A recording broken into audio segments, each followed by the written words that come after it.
بالله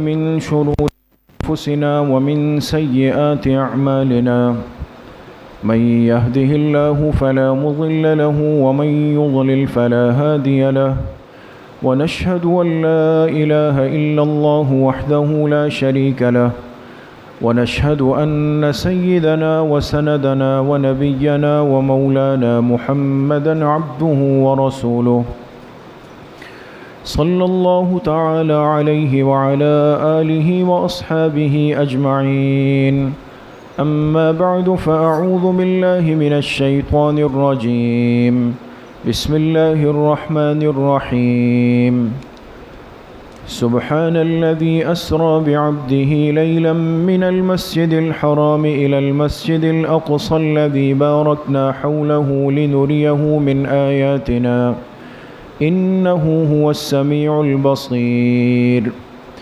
وقال رسول الله صلى الله عليه وسلم أوتيت ليلة المعراج 3 أشياء صدق الله وصدق رسوله النبي الكريم ونحن على ذلك لمن الشاهدين والشاكرين والحمد لله رب العالمين.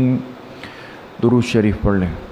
اللهم صل على محمد وعلى آل محمد كما صليت على إبراهيم وعلى آل إبراهيم إنك حميد مجيد. اللهم بارك على محمد وعلى آل محمد كما باركت على إبراهيم وعلى آل إبراهيم إنك حميد مجيد. میرے محترم دوستوں، بھائیوں اور بزرگوں، اللہ سبحانہ و تعالی کا ہم سب پر بہت بڑا کرم اور احسان ہے کہ جناب رسول اللہ صلی اللہ علیہ وسلم کی مبارک امت میں اللہ نے ہم سب کو پیدا فرمایا ہے. یہ رجب کا مہینہ چل رہا ہے اور اس مہینے میں اللہ نے اپنے آخری پیغمبر، اولین اور آخرین کے سردار، محبوب کائنات، وجہ کائنات، سرکار دو عالم صلی اللہ علیہ وسلم کو ایک ایسی بلندی اور ایسی شان اور رفعت عطا فرمائی کہ جس کی وجہ سے اس امت کو قیامت تک کے لیے ایک فخر حاصل ہوا، ایک اعزاز، ایک عزت، ایک مقام اور مرتبہ اس امت کو نصیب ہوا. اپنے آخری پیغمبر کو اللہ رب العزت نے زمین سے 7 آسمانوں کے اوپر بلایا اور صرف بلایا نہیں بلکہ اللہ نے اپنے قدرت کے عجائبات اپنے آخری پیغمبر کو دکھائے، جنت اور جہنم کے مناظر دکھائے، سدرۃ المنتہا، صریف الاقلام جہاں پر انسانوں کی تقدیر لکھی جا رہی ہے، فرشتے بیٹھ کر انسانوں کی تقدیر لکھ رہے ہیں، وہ مقام دکھایا. پھر اس کے بعد ایک جگہ ایسی آئی کہ جبرائیل علیہ السلام نے عرض کی کہ اے اللہ کے حبیب صلی اللہ علیہ وسلم، میری اور آپ کی رفاقت صرف اس جگہ تک ہے، آگے نہیں جا سکتا. آگے اگر ایک قدم بھی بڑھاؤں گا تو میرے پر جل کر راکھ ہو جائیں گے. اللہ کی تجلیات اور انوارات اتنے زیادہ ہیں کہ فرشتوں کے سردار فرما رہے ہیں کہ آگے ایک قدم بڑھایا تو میرے پر جل کے راکھ ہو جائیں گے. تو یہ وہ مہینہ ہے جس میں اللہ نے جناب رسول اللہ صلی اللہ علیہ وسلم کو معراج کا معجزہ عطا فرمایا ہے. معراج کیوں ہوئی؟ ایک مسلمان ہونے کی حیثیت سے ایک اصول ہمیشہ یاد رکھیں کہ جب بھی کوئی بندہ اللہ پاک کے لیے قربانی دیتا ہے، اپنوں کی باتیں برداشت کرتا ہے، لوگوں کی طعن و تشنیع، ان کے دیے ہوئے زخم برداشت کرتا ہے، تو اللہ پاک اپنے اس بندے کی بڑی قدردانی فرماتے ہیں۔ حضور علیہ السلام مکہ کی آزمائشوں سے، تکلیفوں سے، اپنوں کے مصائب سے نکل کر طائف تشریف لے گئے، اور آپ کو لگا کہ شاید طائف کے لوگوں میں کچھ ایسے سمجھدار لوگ ہوں گے جو میری بات کو سمجھ سکیں گے، قبول کر لیں گے۔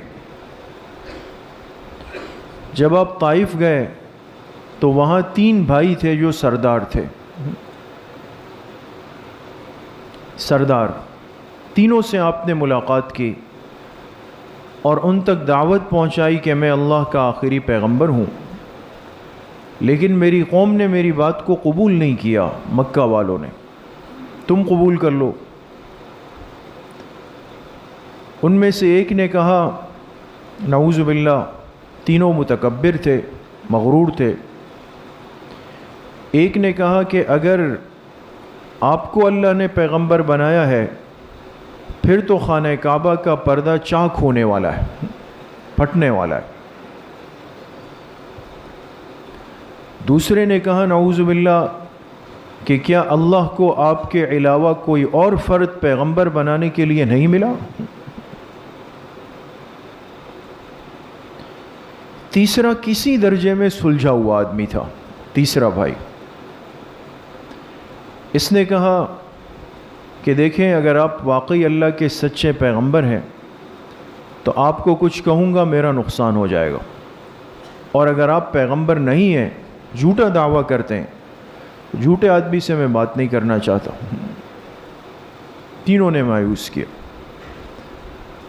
اور پھر طائف کے شرارتی لڑکوں کو، بچوں کو آپ کے پیچھے لگایا، جو مشہور قصہ ہے، ہمیشہ ہم سنتے ہیں۔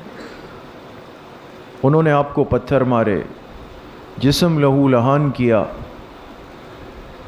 پہاڑوں پر جو اللہ نے فرشتہ مقرر کیا ہے وہ آیا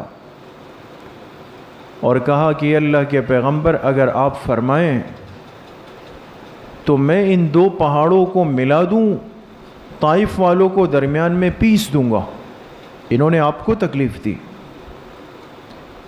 لیکن آپ علیہ السلام نے فرمایا، اللہم اہد قومی فإنہم لا يعلمون، فرمایا اے اللہ، میں اس فرشتے کو پہاڑ ملانے کا نہیں کہہ سکتا، بلکہ آپ سے دعا کرتا ہوں کہ اللہ اس قوم کو ہدایت دے دے، اس لیے کہ یہ حقیقت کو جانتے نہیں۔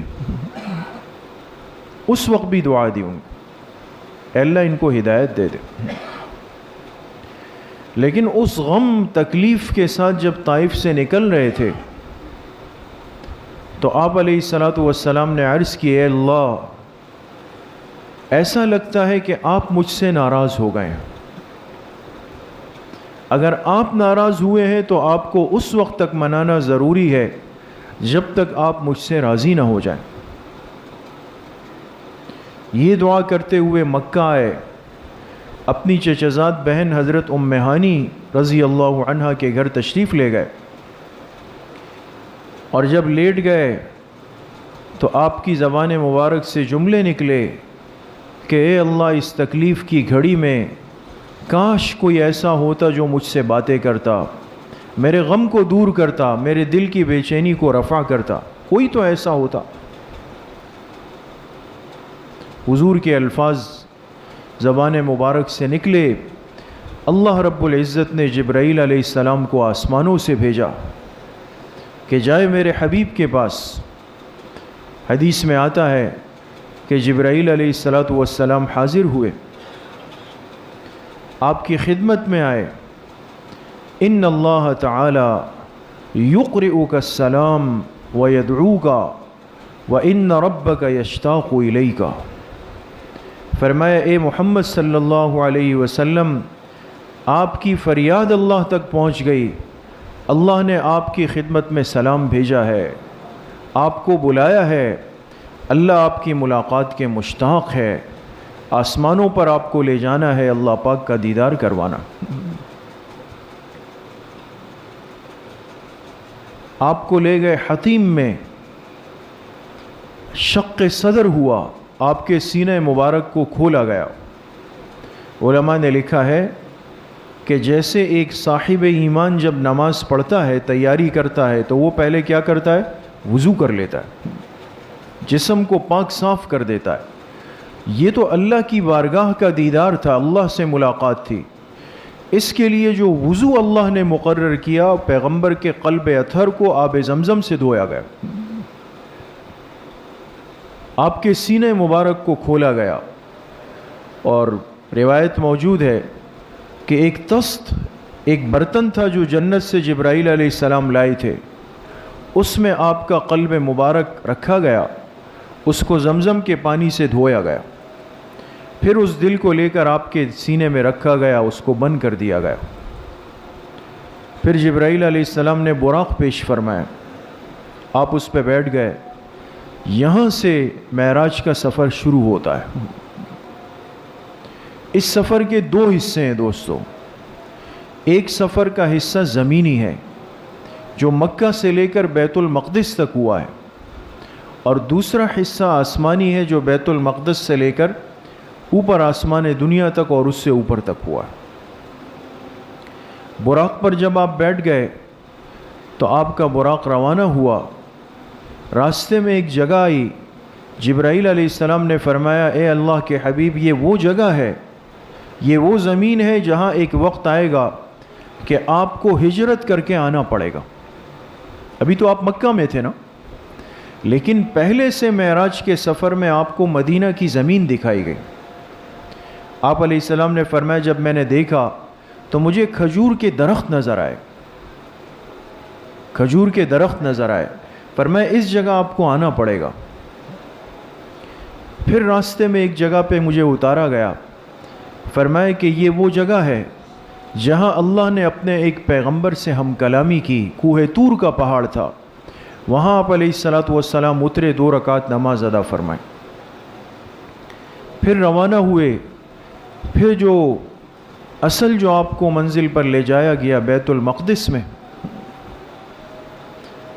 وہاں جب پہنچے تمام انبیاء کو اللہ پاک نے جمع فرمایا، آدم علیہ السلام سے لے کر عیسیٰ علیہ السلام تک جتنے پیغمبر تھے سب اس رات بیت المقدس میں جمع ہوئے، انتظار میں صفوں میں بیٹھے ہوئے، جیسے امام کا انتظار ہو رہا ہے۔ آپ علیہ السلام تشریف لائے، جبرائیل علیہ السلام نے آپ کو ہاتھ سے پکڑا، امامت کے مصلی پہ کھڑا فرمایا، اور آپ نے تمام انبیاء کی امامت فرمائی، 2 رکعت نماز پڑھائی۔ اسی لیے آپ علیہ السلام کو امام الانبیاء فرمایا گیا، 2 رکعت نماز پڑھائی آپ۔ جب یہاں سے فارغ ہو گئے، اب سواری بدل گئی، براق یہاں تک تھا، آگے ایک اور سواری لائی، حدیث میں رفرف فرمایا، رفرف پیش کیا گیا، آپ اس پہ تشریف فرما ہوئے۔ اب آسمانوں کا سفر شروع ہوا، چلتے چلتے پہلے آسمان پہ آئے اور اس دروازہ کھٹکھٹایا، فرشتے نے پوچھا کون؟ جبرائیل علیہ السلام نے فرمایا اللہ کے آخری پیغمبر کے ساتھ آیا ہوں۔ جب کھولا، پہلے آسمان پہ حضرت آدم علیہ السلام سے ملاقات ہو گئی، پھر دوسرے آسمان پہ گئے، وہاں دروازہ کھولا، وہاں 2 پیغمبر بیٹھے ہوئے، حضرت عیسیٰ علیہ السلام، حضرت یحییٰ علیہ السلام، دونوں ایک ساتھ تھے، ان سے وہاں پر ملاقات ہو گئی۔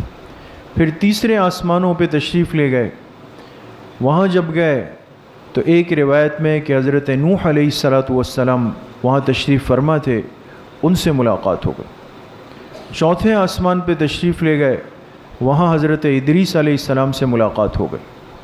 5ویں آسمان پہ تشریف لے گئے، وہاں حضرت یوسف علیہ السلام سے ملاقات ہو گئی۔ آپ علیہ السلام نے فرمایا میں نے دیکھا کہ حضرت یوسف علیہ السلام کو اللہ نے حسن کا بہت بڑا حصہ دیا، ان کا حسن میں نے 5ویں آسمان پہ دیکھا۔ پھر 6ٹھے آسمان پہ تشریف لے گئے، دیکھا حضرت موسیٰ علیہ السلام تشریف فرما تھے، ان سے ملاقات ہو۔ جب چھٹے آسمان سے جانے لگے تو فرمایا موسیٰ علیہ السلام رونے لگ گئے۔ جبرائیل علیہ السلام نے پوچھا آپ کیوں رو رہے ہیں؟ فرمایا کہ یہ نوجوان میرے بعد آیا، میں نے حضور علیہ السلام کی طرف اشارہ کیا کہ یہ میرے بعد پیغمبر بن کے دنیا میں آئے، آخر میں آئے، لیکن ان کی امت میری امت سے پہلے جنت میں چلی جائے، اس لیے رویا ہوں۔ پھر 7ویں آسمان پہ تشریف لے گئے، دیکھا ابراہیم علیہ السلام وہاں تشریف فرما تھے۔ ان تمام پیغمبروں کے ساتھ ایک ایک آسمان پہ ترتیب سے ملاقات ہوئی، سب نے استقبال کیا، سب نے مرحبا کہا۔ یہاں سے آگے روانہ ہوئے، اب اوپر کا عالم بالا کا سفر شروع ہوا، چلتے چلتے پہنچ گئے سدرۃ المنتہا پر۔ یہ درخت ہے، حدیث پاک میں آتا ہے کہ اس درخت کی جو جڑ ہے اس سے 4 نہریں نکل رہی ہیں۔ 2 نہریں وہ ہے جو جنت میں بہہ رہی ہیں، 2 نہریں جنت کی ہے، اور 2 نہریں اس کی جڑ میں وہ ہے جو اس دنیا میں بہہ رہی ہیں۔ جنت کی نہریں کون سی ہے؟ فرمایا ایک کوثر ہے، ایک سلسبیل ہے، یہ 2 جنت کی نہریں۔ اور دنیا کی فرمایا کہ نیل اور فرات جو عراق میں ہے، فرمایا یہ 2 نہریں اللہ پاک نے سدرۃ المنتہا کی جڑ سے نکالی، اس کو دیکھا، اس سے اوپر گئے، قلم چلنے کی آواز آ رہی ہے۔ پوچھا جبرائیل علیہ السلام سے کون سی جگہ ہے؟ فرمایا آپ کی امت کی تقدیریں لکھی جا رہی ہے، فرشتے اس کو لکھنے پر مأمور ہے، مقرر ہے، وہ لکھ رہے ہیں یہاں پہ۔ اس سے اوپر گئے، اب جنت اور جہنم کے مناظر اللہ نے اپنے آخری پیغمبر کو دکھایا۔ بہت لمبی حدیث ہے۔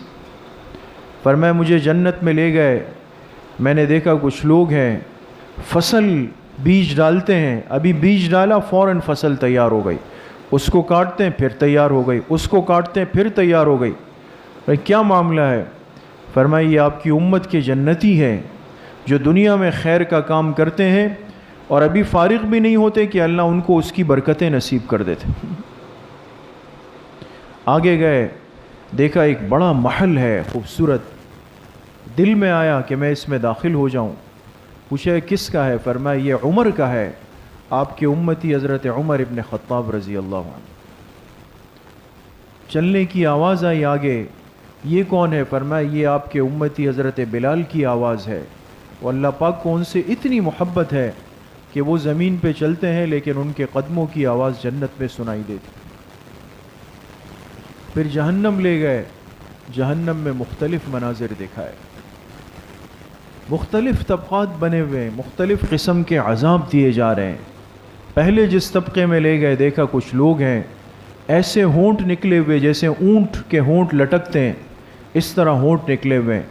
ایک فرشتہ آتا ہے ایک بڑی قینچی لے کر اور ان ہونٹوں کو کاٹ دیتا ہے قینچی سے، پھر وہ ہونٹ آتے ہیں، پھر یہ اس کو کاٹ دیتا ہے، پھر کاٹ دیتا ہے۔ عذاب کی کیفیت چل رہی ہے۔ جبرائیل کون ہے؟ فرمایا یہ آپ کی امت کے وہ لوگ ہیں جو دوسروں کو تو خیر کی بات کی تلقین کرتے تھے لیکن خود ان باتوں کو چھوڑ کر گناہوں میں مبتلا تھے۔ اس سے آگے گئے تو دیکھا کچھ لوگ ہیں جن کو آگ کے اندر ڈالا ہوا، جن کے نیچے کا حصہ تو انسان کا ہے لیکن ناف سے اوپر کا جو جسم ہے یہ سور کا بنا ہوا، آگ میں چیخ رہے ہیں۔ کون ہے؟ فرمایا یہ آپ کی امت کے وہ لوگ ہیں جو شراب نوشی کرتے تھے، بغیر توبہ کیے ہوئے دنیا سے آ گئے، ان کو عذاب ہوا۔ آگے گئے دیکھا کچھ لوگ ہیں ان کے قد بالکل چھوٹے چیونٹی کی طرح ہے، لیکن ایک فرشتہ آتا ہے اس پہ پہاڑ رکھ دیتا ہے، جب رکھتا ہے وہ کچل جاتے ہیں، مر جاتے ہیں، پھر زندہ ہوتے ہیں، پھر فرشتہ پہاڑ رکھ دیتا ہے۔ اور جبرائیل کون لوگ ہیں؟ فرمایا آپ کی امت کے متکبر لوگ ہیں، دنیا میں تکبر غرور کے ساتھ چلتے تھے، آج اللہ نے ان کو چیونٹیوں کی طرح بنا دیا، ان کے اوپر پہاڑ رکھ دیا۔ آگے گئے کچھ لوگ ہیں فرشتوں نے لٹایا ہوا، ایک فرشتہ بھاری پتھر لاتا ہے اس کی پیشانی پہ دے مارتا ہے، جسم بالکل ریزہ ریزہ ہو جاتا ہے سر، پھر اللہ ان کے جسم کو بناتے ہیں، پھر وہ آ کے اس کی پیشانی پہ مارتا۔ یہ کون ہے؟ فرمایا یہ آپ کی امت کے بے نمازی ہیں جن کی پیشانیاں کبھی اللہ کے سامنے جھکی نہیں۔ آگے گئے دیکھا آگ کے تنور بنے ہوئے، اس میں مرد بھی لٹکے ہوئے، عورتیں بھی لٹکی ہوئی، اور ان کی شرمگاہیں ان کی پیشانی پر ہے، اور اس شرمگاہ سے پیپ نکل کے ان کے منہ میں حلق سے نیچے جا رہی۔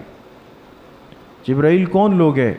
فرمایا آپ کی امت کے وہ مرد عورتیں جنہوں نے بدکاری کی، زنا کے گناہ میں مبتلا ہوئے، پھر بغیر توبہ کیے ہوئے مر گئے یہاں آ گئے۔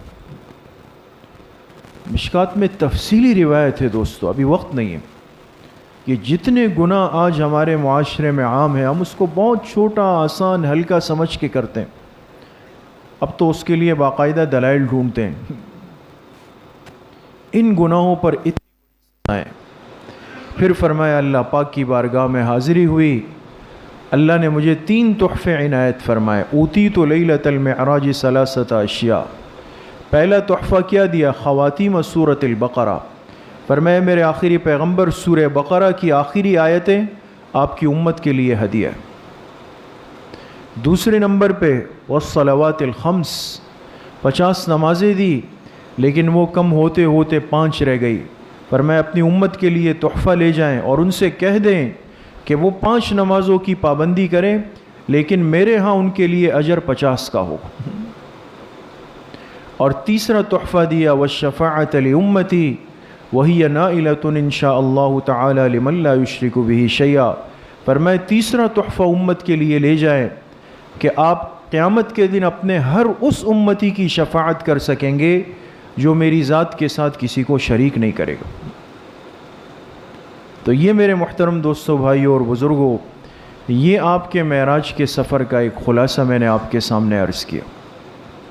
جو اللہ نے آپ کو خاص تحفے عنایت فرمائے، آج ہم ان چیزوں سے بالکل غافل ہیں۔ معراج کے واقعے اور قصے بیان ہوتے ہیں، ہم اس کو سنتے ہیں، اس سے محظوظ ہوتے ہیں، لیکن جو اصل مقصود ہے دوستو وہ ہماری زندگیوں سے نکل۔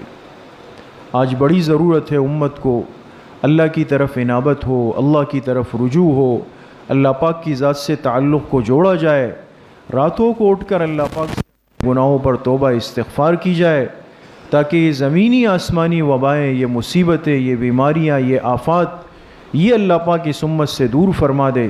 اللہ پاک مجھے بھی آپ سب کو صحیح عمل کی توفیق نصیب فرمائے۔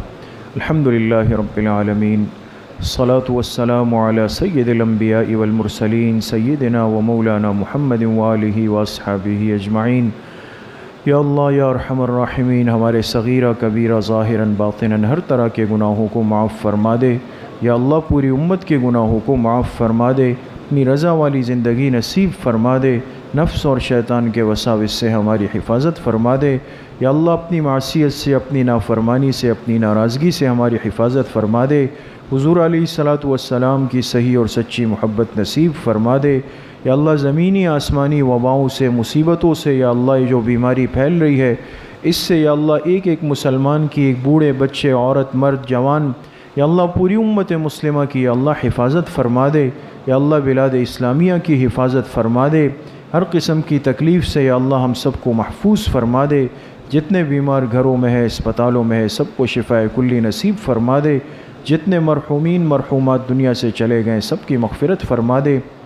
ہم سب کا خاتمہ بالایمان و بالخیر نصیب فرما دے۔ ہماری دعاؤں کو اپنے فضل و کرم سے، فضل و رحمت سے اپنی بارگاہ میں قبول اور منظور فرما دے۔ صلی اللہ وسلم علی نبینا محمد و آلہ و صحبہ اجمعین۔ رحمت